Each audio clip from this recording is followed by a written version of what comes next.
Vale, vamos de lleno con esto. España tiene delante un debate complicadísimo pero absolutamente vital, y es cómo sostener nuestro estado del bienestar en el futuro. A ver, muchas veces cuando se habla de inmigración y ayudas públicas, la cosa se reduce rápidamente a buscar culpables o a señalar con el dedo. Pero en este análisis nos vamos a alejar por completo de ese ruido. Vamos a hacer una radiografía totalmente objetiva de un sistema administrativo que, literalmente, no da más de sí. Aquí no se trata de atacar a ningún colectivo, sino de entender cómo encajan las piezas de la economía, qué es lo que está fallando y cómo podemos organizarlo para que las cuentas y la convivencia sean sostenibles de verdad. Y para no perdernos, esta es nuestra hoja de ruta de hoy. 1. El reto demográfico. 2. La presión del sistema. 3. Los datos reales de las ayudas. 4. El gran problema de la economía sumergida. Y 5. Cómo avanzamos hacia un bienestar sostenible. Punto número 1. El reto demográfico. Y concretamente, esa fuerza laboral que va cayendo. Empezamos por el dato clave del que parte cualquier análisis económico serio hoy en día. Resulta que España está atravesando un cambio demográfico innegable y hay una fecha marcada en rojo en el calendario: 2029. Tanto el Instituto Nacional de Estadística como la AIREF lo tienen clarísimo. Ese es el momento exacto en el que nuestra población en edad de trabajar va a empezar a caer irremediablemente. Es un punto de inflexión que lo cambia absolutamente todo. ¿Y qué genera esto? Pues una tensión estructural tremenda. Por un lado, tenemos una sociedad que envejece a pasos agigantados, lo que requiere, por pura matemática, más gasto en pensiones, en sanidad y en cuidados.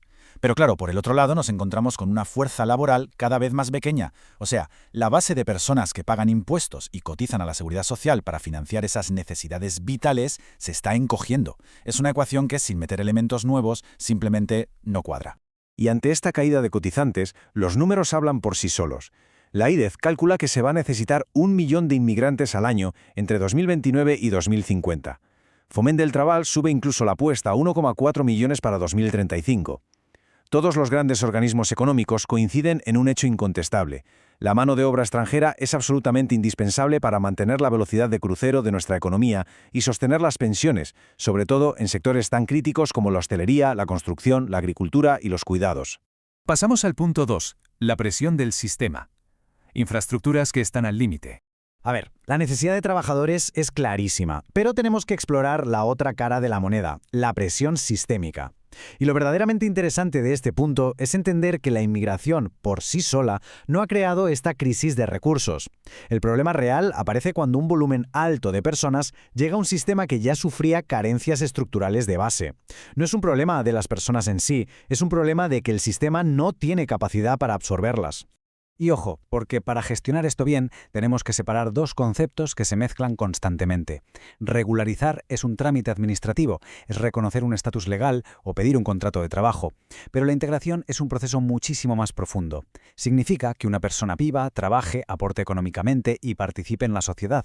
Si un sistema solo regulariza pero no integra, lo que hace es fomentar la precariedad. Un sistema sano lo que busca son ciudadanos que sean contribuyentes autosuficientes. Y esto ilustra a la perfección dónde se rompen las costuras. Pensemos en la vivienda o en la sanidad. Claro que la llegada de 600.000 personas al año dispara la demanda de pisos, pero el problema real viene de años y años sin construir y de una planificación urbana desastrosa. Y con los hospitales pasa igual. Más gente significa más urgencias, lógicamente, pero el colapso nace de la falta de médicos y de una burocracia interminable. Es decir, los nuevos residentes tensan la cuerda, pero no son la causa original del fallo estructural. Vamos con el punto 3, los datos de las ayudas, una radiografía económica de la situación. Entremos en los datos fríos, dejando las emociones totalmente a un lado. Vamos a analizar cómo se reparten hoy en día las ayudas públicas. Si miramos las rentas mínimas de inserción regionales, vemos diferencias muy marcadas. En Euskadi, por ejemplo, más del 11% de la población inmigrante total recibe esta ayuda, frente a un poco más del 2% de la población nacional. Hablamos de una proporción 5 veces mayor. En Navarra pasa algo muy parecido, un 9,4% frente a un 1,48%. Los datos nos muestran una clara sobrerepresentación en ciertas regiones debido a las facilidades para acceder a estas rentas. Si miramos a nivel estatal, con el ingreso mínimo vital, la foto cambia ligeramente, pero la tendencia sigue ahí. 1 de cada 5 beneficiarios es inmigrante. Y lo más destacable aquí es el volumen total. El año pasado, esta prestación creció más de un 20%. alcanzando a 2,3 millones de personas, con un coste para las arcas públicas cercano a los 4.150 euros anuales por caso. Para que nos hagamos una idea, es un esfuerzo fiscal colosal. Y en el centro de todo este esfuerzo económico hay un principio filosófico que esta frase resume magistralmente. Una ayuda pública nunca, jamás, debería ser un modo de vida permanente que atrape a la persona, ni mucho menos un privilegio. Su propósito estructural tiene que ser un puente temporal, una red de seguridad que entra en acción ante la necesidad y que se retira en el momento en el que la persona recupera su autonomía y puede sostenerse a sí misma. Punto 4. Economía sumergida y descontrol. El enorme punto ciego. Claro, ese puente del que hablábamos tiene fallos estructurales gravísimos si ignoramos al elefante en la habitación, la economía sumergida. Es ese trabajo que se paga en efectivo, totalmente fuera de la legalidad. Quien trabaja en negro no cotiza, se queda sin protección laboral y compite de forma injusta. Pero además, de cara a la administración, esa persona aparece como alguien sin ingresos, lo que distorsiona por completo quién tiene derecho real a recibir ayudas públicas. Y el punto crucial es este. La economía sumergida representa en torno al 20% del PIB en España. Es una auténtica barbaridad. Tener un mercado informal tan grande permite que se normalice el empleo irregular y, lo que es peor, facilita que las ayudas sociales se conviertan en un complemento perfecto para ingresos que se ocultan. Es un agujero que penaliza duramente a los contribuyentes y rompe la confianza en el sistema. Y por si fuera poco, a este descontrol laboral hay que sumarle el caos administrativo. Si el Estado, las comunidades autónomas y los ayuntamientos no cruzan sus datos de manera eficiente, el resultado es evidente. Se producen errores, se duplican los pagos y se multiplican las oportunidades de abuso. Un sistema de bienestar verdaderamente moderno exige tener una red de información unificada e inteligente. Y llegamos al punto 5. Hacia un bienestar sostenible. La necesidad de una supervisión estricta. Bueno, ya hemos visto la necesidad, la presión y los fallos. Ahora toca analizar las soluciones y ver cómo una migración ordenada, combinada con una supervisión estricta, puede asegurar el futuro del bienestar. Y no hace falta inventar la rueda, basta con mirar a nuestros vecinos europeos. Alemania, por ejemplo, ya está aplicando reformas sistémicas muy serias. Están vinculando el gasto social a los ingresos reales, imponiendo recortes drásticos a quienes no acuden a sus citas de inserción y exigiendo que se agoten los ahorros propios antes de pedir dinero público. Esto demuestra que la supervisión robusta no es una falta de empatía, sino la evolución totalmente lógica de un estado del bienestar maduro. Llevado al plano más práctico, cualquier reforma profunda tiene que pivotar sobre estos 5 principios innegociables. Primero, validar de forma rigurosa la necesidad real. Segundo, establecer límites de tiempo razonables y hacer revisiones periódicas. Tercero, y esto es clave, vincular la ayuda directamente a la formación y a la búsqueda obligatoria de empleo.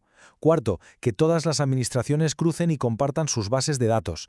Y quinto, aplicar exactamente las mismas reglas y exigencias para todos sin importar su origen. Fijémonos en cómo se desarrolla este ciclo ideal en la vida real.